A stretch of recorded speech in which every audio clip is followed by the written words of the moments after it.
کرتے ہیں۔ اما بعد فاعوذ باللہ من الشیطان الرجیم، بسم اللہ الرحمن الرحیم۔ گزشتہ درس میں ہم نے عرض کیا تھا کہ پیغمبر صلی اللہ علیہ وسلم کو جب حکم ہوا کہ اپنی دعوت اسلام کو عام فرمائیں، یہ آیت نازل ہوئی وَأَنذِرْ عَشِيرَتَكَ الْأَقْرَبِينَ، تو پیغمبر صلی اللہ علیہ وسلم نے دعوت عام اور دعوت اسلام کا اہتمام فرمایا۔ علی رضی اللہ تعالیٰ عنہ سے مروی ہے، آپ ارشاد فرماتے ہیں کہ جب یہ آیت وَأَنذِرْ عَشِيرَتَكَ الْأَقْرَبِينَ، اپنے قریبی رشتہ داروں کو اللہ پاک سے ڈرائیے، ترجمے میں اللہ پاک کا نام نہیں ہے، وَأَنذِرْ عَشِيرَتَكَ الْأَقْرَبِينَ، اور ڈرائیے اپنے قریبوں کے رشتہ داروں کو۔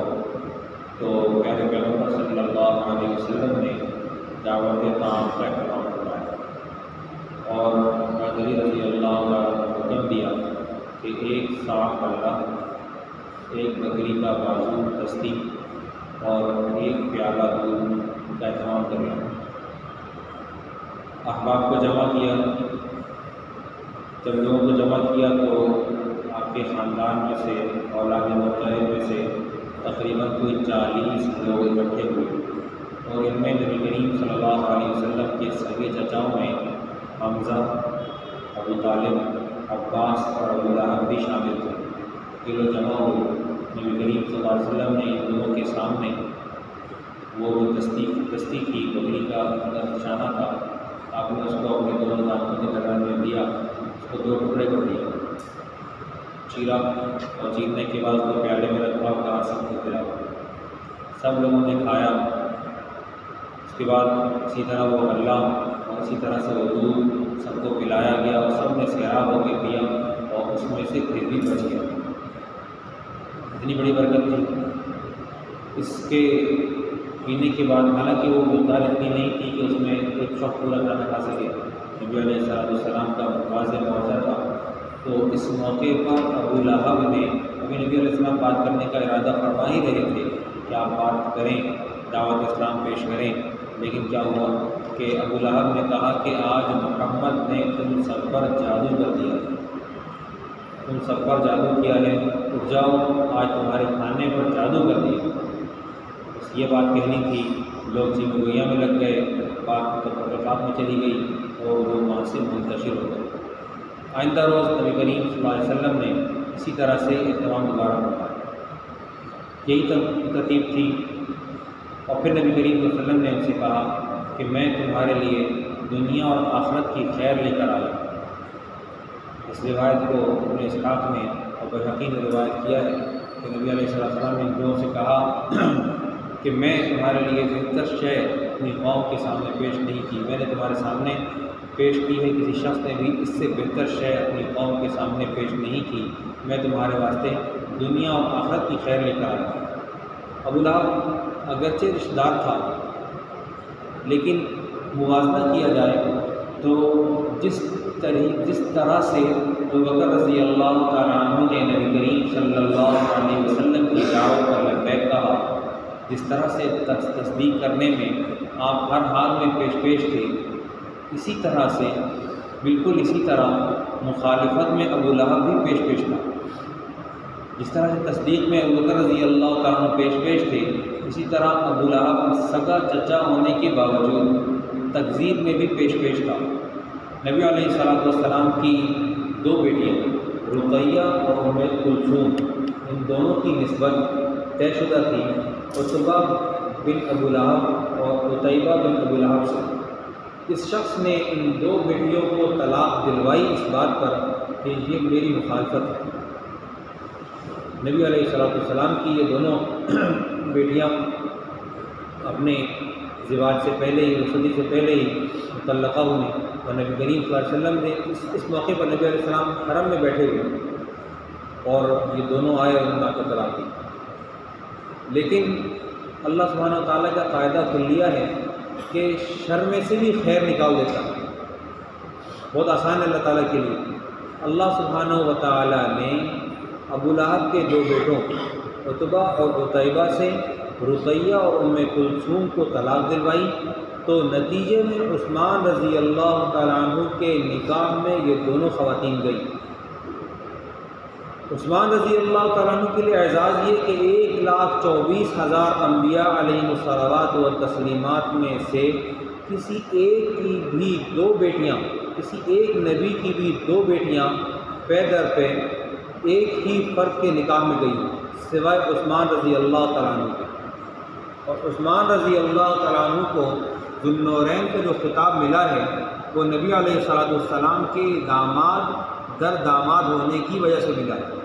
آپ ایک بار داماد بنے، پھر بیٹی کا انتقال ہو گیا، بیوی کا انتقال ہو گیا، تو بیوی کے انتقال کے بعد نبی کریم صلی اللہ علیہ وسلم نے اپنی دوسری نور چشم کو بھی عثمان رضی اللہ تعالیٰ عنہ کو عطا فرمایا۔ تو آپ کے نکاح میں دو بیٹیاں نبی علیہ السلام کی آئیں، آپ دو مرتبہ نبی علیہ السلام کے داماد بنے۔ پھر جس طرح سے ان لوگوں کی مخالفت پیارے پیغمبر صلی اللہ علیہ وسلم کے ساتھ تھی، یہ بہرحال شدت اختیار کرتی گئی، اور نبی کریم صلی اللہ علیہ وسلم وقتاً فوقتاً اپنی دعوت میں بھی شدت لاتے رہے، اور آپ علیہ السلام نے بتوں کی باقاعدہ برائی شروع کر دی۔ آپ علیہ السلام نے ان کی عداوت اور مخالفت پر ہر ایک کو اکسایا، اور یہ آپ کا حق تھا، اس لیے کہ نبی آپ تھے، نبی آخر الزمان صلی اللہ علیہ وسلم کا لقب آپ کے پاس تھا، آپ کا یہ ٹائٹل تھا، آپ کو زیب دیتا تھا کہ آپ بتوں کی برائی بیان کریں۔ آپ نے ایسا کیا، اور اس کے نتیجے میں لوگ ابو طالب کے پاس آئے، لوگوں نے آ کر ابو طالب سے کہا کہ آپ کا بھتیجا ہمارے بتوں کی برائی کرتا ہے، ان کی مخالفت کرتا ہے، اس کو روکیں، ورنہ ہم حملہ آور ہوں گے، ہم میں سے یا ادھر کا یا ادھر کا کوئی مرے گا۔ ایک بار نہیں، دو دفعہ یہ واقعہ پیش آیا، تو ابو طالب نے پیارے پیغمبر صلی اللہ علیہ وسلم کو اپنے پاس بلایا، آپ تشریف لائے، انہوں نے کہا کہ میرے اوپر اتنا بوجھ ڈالو جتنا کہ میں برداشت کر سکوں، جتنا کہ میں برداشت کر سکوں۔ پیارے پیغمبر صلی اللہ علیہ وسلم نے آبدیدہ ہو کر ارشاد فرمایا کہ یاد رکھیے کہ اگر یہ لوگ ایک ہاتھ میں میرے آفتاب لا کر رکھ دیں اور بائیں ہاتھ میں میرے لا کر ماہتاب کو رکھ دیں، یعنی چاند لا کر رکھ دیں، میں تب بھی اپنی اس بات سے پیچھے نہیں ہٹوں گا۔ یہ ہو ہی نہیں سکتا کہ میں حق بیان نہ کروں۔ جب نبی علیہ السلام آبدیدہ ہو کر اپنی بات مکمل کر کے اٹھ کر جانے لگے، تو ابو طالب چچا تھے اور آپ کی کفالت کرتے تھے، اسلام نہیں لائے، ان کے اسلام لانے میں اختلاف ہے، لیکن اصح قول یہی ہے کہ وہ اسلام نہیں لائے۔ چچا تھے، آبدیدہ خود بھی ہوئے، اور نبی علیہ السلام سے کہا جو چاہو کرو، میں تمہاری حمایت ختم نہیں کروں گا۔ اتنا بڑا اعزاز، میں تمہاری حمایت ختم نہیں کروں گا، خود اسلام نہیں لاتا لیکن تمہاری حمایت ختم نہیں کروں گا، آپ اپنا کام جاری رکھیں۔ تو معلوم ہوا کہ جو نور مبین لے کر، واضح نور لے کر نبی علیہ السلام تشریف لائے تھے، اللہ سبحانہ و تعالیٰ نے اس کے چمکانے کا ارادہ فرما ہی لیا تھا، اور یہ نور مبین آفتاب اور ماہتاب سے زیادہ روشن ہے۔ اس سے آفتاب و ماہتاب سے ظاہری دنیا روشن ہوتی ہے، اور اسلام کے نور سے قلوب منور ہوتے ہیں، دل منور ہوتے ہیں، دل روشن ہوتے ہیں، اور اللہ رب العزت کی حقانیت نظر آتی ہے، پیارے پیغمبر صلی اللہ علیہ وسلم کی محبت چھلکتی ہے۔ تو ظاہر ہے وہ نور جو قلوب پر روشن ہو وہ زیادہ روشن ہے بنسبت اس بات کے کہ سورج اور چاند روشن ہوں۔ جن کی ظاہری آنکھ کھلی ہوئی ہے ان کو سورج اور چاند زیادہ روشن نظر آتا ہے، اور جن کی باطنی آنکھ کھلی ہوئی ہے وہ اللہ کے نبی محمد صلی اللہ علیہ وسلم اور اللہ سبحانہ و تعالیٰ کی محبت سے سرشار ہے۔ چنانچہ قرآن پاک نے ایک بات کہی، قرآن پاک کہتا ہے یریدون ان یطفئوا نور اللہ بافواہہم ویأبی اللہ الا ان یتم نورہ ولو کرہ الکافرون۔ یہ لوگ یہ چاہتے ہیں کہ اللہ کے نور کو اپنے منہ سے مارے جانے والی پھونکوں سے بجھا دیں، اور اللہ اپنے نور کو بغیر کمال تک پہنچائے نہ رکے گا، بغیر کمال تک پہنچائے ہرگز نہیں مانے گا، وہ کمال تک پہنچائے گا، اور یہ ہوا، اگرچہ کافر کفار کو یہ ناپسند ہو۔ کیا ہوا؟ کتنا زور لگایا کفر نے، کس حد تک زور لگایا، آخر تک گئے، یہاں تک کہ صحابہ رضوان اللہ علیہم اجمعین کو انگاروں پر لٹایا، گرم تپتی ریت، تپتی آگ کے اوپر صحابہ کرام رضوان اللہ علیہم اجمعین پر تشدد کیا گیا، ان کے سینوں کے اوپر گرم تپتا ہوا پتھر رکھا گیا۔ میں حرم میں تھا، مکہ مکرمہ میں، میں اپنی آنکھوں دیکھا حال ہے۔ ظہر کی نماز سے کچھ وقت قبل، تقریباً آدھا گھنٹہ پہلے، زمین اتنی گرم تھی کہ ایک آدمی بزرگ تھے، بڑی عمر کے تھے، بنگالی تھے، وہ پتہ نہیں کس عقیدت میں، یا یہ چپل ان کے پاس نہیں تھی، ننگے پیر حرم جانے کی کوشش کر رہے تھے۔ آپ حضرات نے بھی دیکھا ہوگا کہ وہ پتھر کتنی تیز گرم ہوتا ہے، توے سے زیادہ گرم، اور یقین کریں کہ پاؤں زمین پہ ٹکتا نہیں تھا، وہ آدمی باقاعدہ اچھل اچھل کے جا رہا ہے، میں نے دیکھا۔ صحابہ کی کمر، وہ صحابی تھے حضرت خباب رضی اللہ تعالیٰ عنہ، آپ تشریف لائے، انہوں نے اپنی کمر مبارک حضرت عمر رضی اللہ تعالیٰ عنہ کو دکھائی۔ حضرت عمر رضی اللہ تعالیٰ عنہ نے ارشاد فرمایا، اللہ کی قسم ایسی کمر، ایسی پگھلی ہوئی کمر کبھی کسی کی نہیں دیکھی۔ پگھلے کا لفظ انہوں نے نہیں استعمال کیا، لیکن وہ جل چکی تھی۔ اندازہ لگائیں کہ صحابہ کی کمر سے پگھلنے والی چربی سے انگارے بجھتے تھے، ایسے دین ہم تک نہیں پہنچا۔ یہ بڑی قربانی تھی، بہت بڑی قربانی تھی۔ آپ اندازہ لگائیں، ایک آدمی کو کہا جائے کہ تم کو ہم عرب کا سردار بنا دیتے ہیں، آپ جس عورت پر ہاتھ رکھیں اس سے آپ کا نکاح کر دیتے ہیں، جتنا مال آپ مانگیں ہم آپ کو دے دیتے ہیں، آپ بس اپنی اس دعوت سے بچھڑ جائیں۔ یہ کس کو دعوت دی جا رہی ہے؟ پیارے پیغمبر صلی اللہ علیہ وسلم کو، اور آپ علیہ الصلوۃ والسلام ان تمام تر دعوتوں کو ٹھکرا دیتے ہیں۔ یہ عمومی دعوت تھی، عوام کی طرف سے تھی۔ اچھا، اب دوسری طرف ایک دعوت اور سنیے۔ ایک فرشتہ آتا ہے طائف کے موقع پر، اور آپ علیہ الصلوۃ والسلام کی خدمت اقدس میں عرض کرتا ہے، یا رسول اللہ آپ اجازت دیں دونوں پہاڑوں کو ملا دو، تباہ ہو جائیں گے۔ ایک یہ دعوت بھی ہے کہ آپ اجازت دے دیں، میں آپ کی آواز پر لبیک کہنے کے لیے آیا ہوں، آپ حکم کریں۔ آپ کی قدم مبارک لہو لہان ہے۔ آپ کو ایک صحابی کندھے پر اٹھا کر، حضرت زید کندھے پر اٹھا کر باغ میں لے کر آئے، باغ میں نے دیکھا ہے۔ آپ اندازہ لگائیے کہ پیارے پیغمبر صلی اللہ علیہ وسلم کس قدر شفیق ہیں۔ آپ کہتے ہیں کہ نہیں، یہ نہیں کہ ان کی اولادوں میں۔ طائف آج موجود ہے، اسلام کا جھنڈا وہاں لہراتا ہے، لا الہ الا اللہ کی صدا وہاں سے لگتی ہے۔ اندازہ لگائیں آپ، کیا شاندار کام کیا۔ ہم جیسا ہوتا، ہمارے صبر کا پیمانہ لبریز ہو جاتا، ہم بدلہ لینے کے لیے لپکتے۔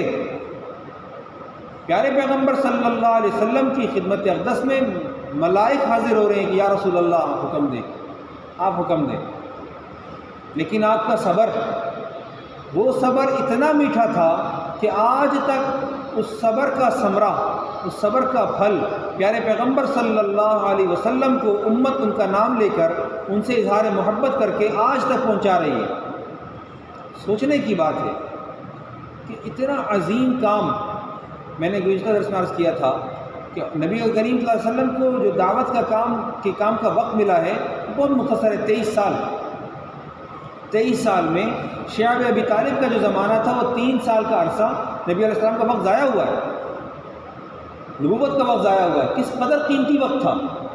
آج ہم علماء سے کہتے ہیں کہ آپ کا وقت بہت قیمتی ہے، آج کے علماء سے ہم کہتے ہیں آپ کا وقت بہت قیمتی ہے۔ آپ اندازہ لگائیے کہ اگر علماء کا وقت اس زمانے میں قیمتی ہے تو پیارے پیغمبر صلی اللہ علیہ وسلم تو خود نور نبوت لے کر حاضر ہوئے تھے، آپ کا وقت کس قدر قیمتی تھا، وہ وقت ضائع کیا گیا۔ لیکن اس بابرکت وقت کی روشنی آج 1444 سال بعد بھی روشن ہے، ضیاءپاشی کر رہی ہے۔ کمال ہے۔ لوگوں نے اس وقت میں جب نبی علیہ الصلوۃ والسلام کو اس بات کی دعوت دی تو نبی کریم صلی اللہ علیہ وسلم تو نور مبین لے کر آئے تھے۔ بالکل ایسے ہی تھا کہ نبی علیہ السلام سے کہا جا رہا ہے کہ آپ ادنا کو لے لیں، اعلیٰ کو چھوڑ دیں، حالانکہ وہ خود اس گھاٹے کے سودے میں تھے۔ وَتَسْتَبْدِلُونَ بِالَّذِي هُوَ أَدْنَىٰ، اتستبدلون الذی هو ادنی بالذی هو خیر، تم لوگ کیا اس سے بدلہ کرتے ہو ادنا سے اعلیٰ کو؟ ایک بات ہے، ہم کاروباری لوگ ہیں، ہم سمجھ سکتے ہیں کہ کوئی بھی آدمی اپنی قیمتی چیز دے کر ادنا چیز نہیں لیتا، اعلیٰ دیتا ہے تو اعلیٰ سے اعلیٰ چیز کا خواہش مند ہوتا ہے، اعلیٰ سے اعلیٰ کا خواہاں ہوتا ہے۔ اور ہم اس وقت دنیاوی زندگی میں جس گھاٹے کے سودے میں پڑے ہوئے ہیں، حالانکہ اللہ کے نبی محمد صلی اللہ علیہ وسلم پر آیات آئیں، ان اللہ اشتری من المؤمنین انفسهم واموالهم بان لهم الجنہ، اللہ تعالیٰ نے مؤمنین سے ان کی جان، ان کا مال جنت کے بدلے میں خرید رکھا ہے، سودا ہوا پڑا ہے، تیار شدہ ہے۔ بس صرف اور صرف مسئلہ یہ ہے کہ ہم نے اپنی ذات یعنی کہ مبیع اللہ تعالیٰ کے حضور میں پیش کرنی ہے۔ کس انداز میں پیش کرنی ہے؟ یہ نہیں کہ نقد جان دینے کا سودا ہے، بس صرف اتنی سی بات ہے کہ اپنی خواہش کو اللہ کے حوالے کر دو، اللہ رب العزت کی آواز پر لبیک کہہ دو۔ اللہ تعالیٰ کی آواز اللہ کے حبیب محمد صلی اللہ علیہ وسلم نے لا الہ الا اللہ کی صورت میں ہمارے سامنے پیش کی ہے، اور لا الہ الا اللہ کا جو حقیقی معنی ہے کہ نہیں کوئی معبود سوائے اللہ تعالیٰ کے، یعنی کہ کائنات کا سارا نقشہ حق سبحانہ و تعالیٰ کے ارادے کے بغیر نامکمل۔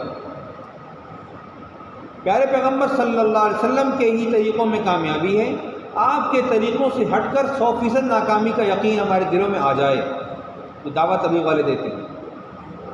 پیارے پیغمبر صلی اللہ علیہ وسلم پر ایک آیت آئی، وہ آیت کہتی ہے قد کان لکم اسوۃ حسنۃ فی ابراہیم والذین معہ اذ قالوا لقومہم انا براء منکم ومما تعبدون من دون اللہ کفرنا بکم وبدا بیننا وبینکم العداوۃ والبغضاء ابدا حتی تؤمنوا باللہ وحدہ۔ یہ والی آیت یا یہ فلما تبین له انہ عدو للہ تبرأ منہ، جب ابراہیم علیہ السلام کو یہ بات ظاہر ہو گئی کہ ان کے والد اللہ کے دشمن ہیں تو انہوں نے ان سے برات اختیار کی۔ ہم اس وقت میں اپنے نفس کو اللہ کے حضور کے سامنے رکھیں، اللہ تعالیٰ کے سامنے رکھیں، اور اپنا آپ اس معیار پر رکھ کر دیکھیں جس معیار کا مطالبہ حق سبحانہ و تعالیٰ نے ہم آپ سے کیا ہے۔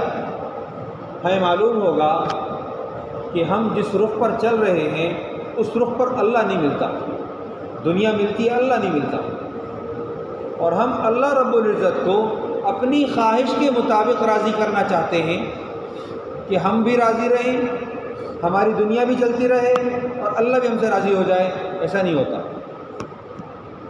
قربانی دینی پڑے گی اپنی ذات کی، اپنے نفس کی، اپنی جان کی، اپنے مال کی، اور یہ اس بنیاد پر ہے کہ لا الہ الا اللہ کا کامل یقین اپنے دلوں میں بٹھا لیں، اور یہ طے کر لیں کہ جس صورت میں پیارے پیغمبر صلی اللہ علیہ وسلم نے ہمارے درمیان میں اپنی لائے ہوئے روشن نور کو، منور نور کو چھوڑا تھا، میں اس بنیاد پر، اسی نہج پر جا کر اللہ کے نبی صلی اللہ علیہ وسلم کے دین کو اپنی زندگی میں بھی روشن کروں، اپنی اولاد کی زندگی میں بھی روشن کروں، اور اسی روشنی کو لے کر پورے عالم میں پھیل جاؤں، تب جا کر یہ دین ہم سے زندہ ہوگا۔